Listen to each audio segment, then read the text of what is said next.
Гел маңнан тұрған Мингул Галиевқа бағышланған жыр yazıldı 2011 yılda.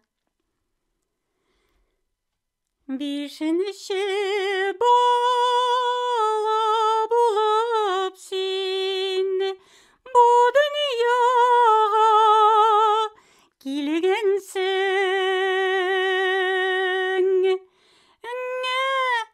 Үңе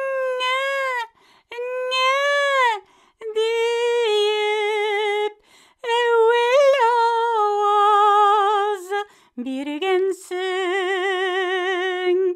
Шул ауазыны юғалтмайша әлігеше сақлайсың. Мәрхәмәтлі хисіңі білән жырларда яңғыратасың. Миңнеғыл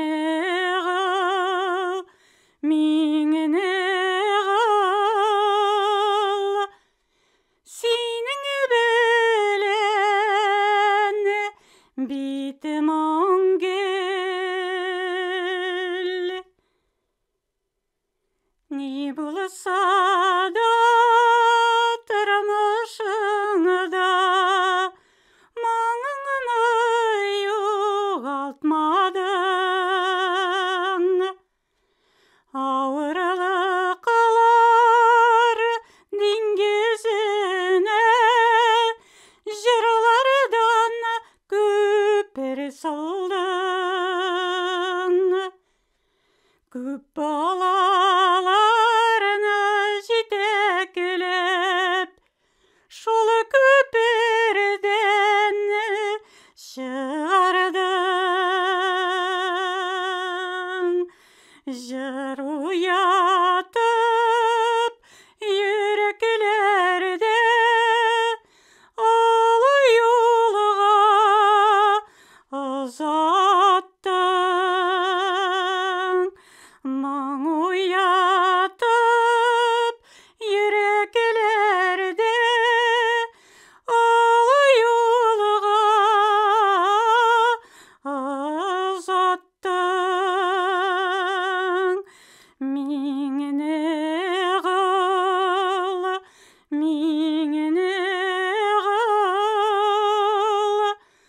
ұлы жанлы сені биту.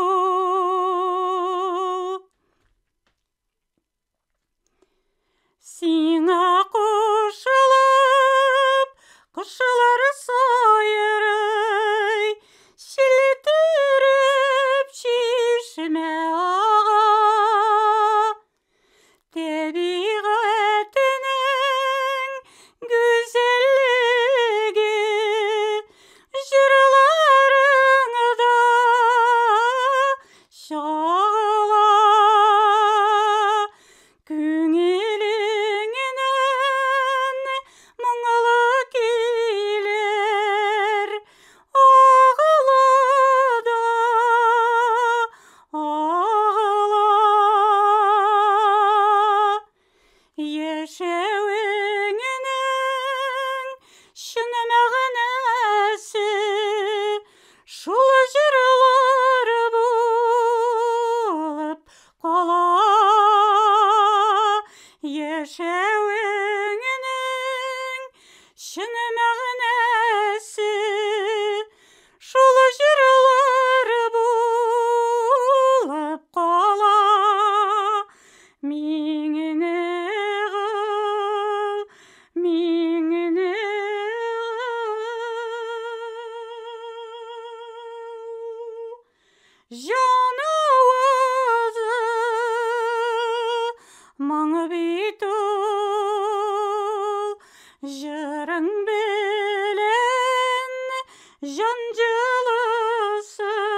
рәхмәт Мингол Галиевка һәм аның яраткан кешесе Фәния Галиевага. Гел җырлы тормышта яшәгез, Галиевлар һәм барлык кешеләр!